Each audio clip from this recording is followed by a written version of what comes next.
बिहार में जो पढ़ने वाले लड़के हैं, गरीब लड़के हैं, मेधावी लड़के हैं, क्या वो टीचर नहीं बने?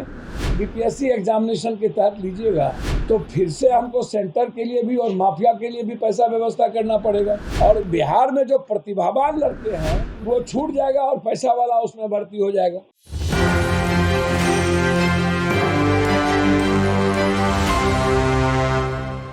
नमस्कार, मैं मनीष और आप देख रहे हैं एक न्यूज़ 24। जन अधिकार पार्टी के राष्ट्रीय अध्यक्ष पप्पू यादव ने आज पत्रकारों से बात करते हुए उन्होंने बिहार में जितने भी सीटेट बीटेट अभ्यर्थी लगातार प्रदर्शन कर रहे हैं उनके लेकर के सरकार को घेरा है। उन्होंने बिहार सरकार को लेकर कहा है कि जो अभ्यर्थी अपनी नियुक्ति पत्र का इंतजार कर रहे थे उन्हें अब बीपीएससी के तहत एग्ज़ाम करवाने के लिए इंतजार करवा दिया। पहले तो ये लोगों को नौकरी देने की बात की जा रही थी और अब एग्ज़ाम लेने की बात कही जा रही है। वहाँ तक तो ठीक था, अब ये डोमिसाइल नीति जो लागू कर दिया गया है ये कहीं भी बर्दाश्त करने योग्य नहीं है। आइए सुनते हैं पप्पू यादव ने तमाम बातें क्या कही है। सरकार हमारी है और सरकार ब्रॉड सेंस में सोचती है, देश के हित में सोचती है। देश और दुनिया एक ही परिवार में सिमटा हुआ है, लेकिन यह बात सरकार को सोचनी चाहिए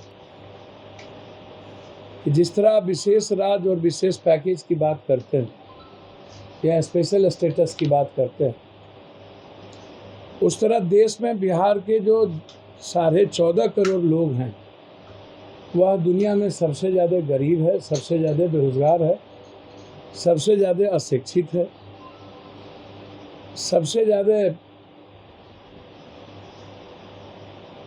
इकोनॉमिकल उनका जो पर कैपिटा इनकम है वो सबसे नीचे स्थान।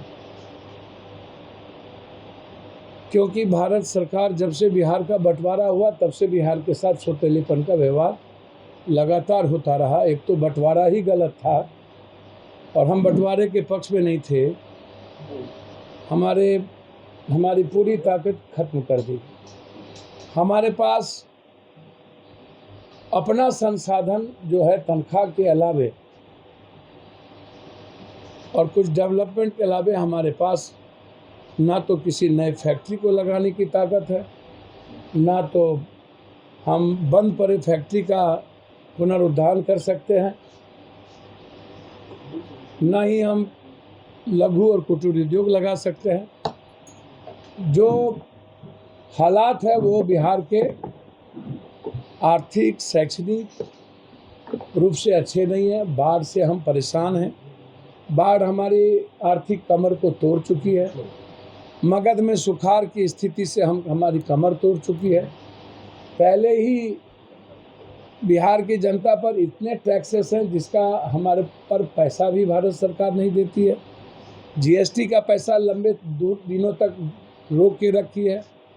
हमारे पास अच्छे एयरपोर्ट होने के बावजूद, भागलपुर में एयरपोर्ट है, औकात है तो अमित शाह जी और बीजेपी के नेता खोल के दिखा दे।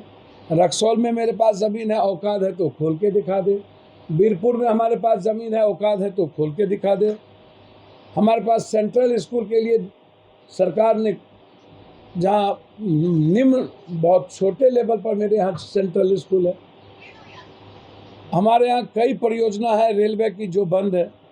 तो आर्थिक कारणों से कई सारी चीज़ें हमारे यहाँ हालात अच्छे नहीं हैं।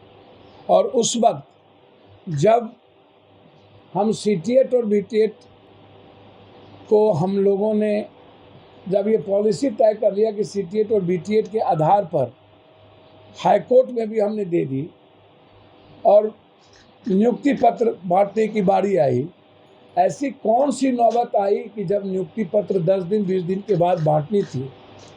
कौन सा ऐसा सर्कमस्टेंसेस आया और कौन इसके पीछे हैं? एक बार तो पहले आप सीटीएट और बीटीएट के तहत ये पदाधिकारी लोग पैसा वसूल चुके हैं, लगभग लोगों से पैसा वसूल करके इनकी ज़िंदगी हरास कर दिया।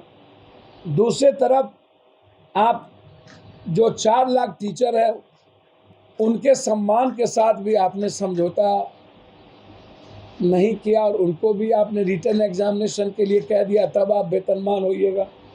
और 20 साल पढ़ाई छूट जाने के बाद आप किसी का एग्ज़ाम लीजिए और क्वेश्चन अपने तरीके से और सेंटर अपने तरीके से करिएगा और रिटर्न बीपीएससी एग्जामिनेशन के तहत लीजिएगा तो फिर से हमको सेंटर के लिए भी और माफिया के लिए भी पैसा व्यवस्था करना पड़ेगा। और बिहार में जो प्रतिभावान लड़के हैं वो छूट जाएगा और पैसा वाला उसमें भर्ती हो जाएगा।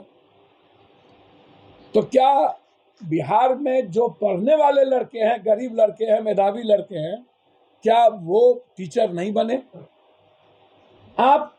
मैं बीपीएससी के रिटन एग्जामिनेशन के पक्ष में हूँ, लेकिन बीटीएट और सीटीएट के इस समय जब आप नियुक्ति पत्र दे रहे थे तो वो वक्त एग्जामिनेशन का नहीं था। तो आपने सुना कि पप्पू यादव सीधे तौर पे ये कहते हुए नज़र आ रहे हैं कि ये जो डोमिसाइल नीति लाई गई है ये हमारे समझ से परे है, क्योंकि सबसे पहले इनको रोज़गार देने की बात की जा रही थी, इनको नौकरी देने की बात की जा रही थी, और अब एग्ज़ाम लेने की बात कही जा रही है, और साथ ही साथ संशोधन पर संशोधन किया जा रहा है। क्यों बिहार के छात्रों का अधिकार जो है छीना जा रहा है बिहार सरकार के द्वारा? इस तरह के तमाम अपडेट के लिए देखते रहें एक न्यूज़ 24। कैमरामैन जैकी के साथ मैं मनीष पटना।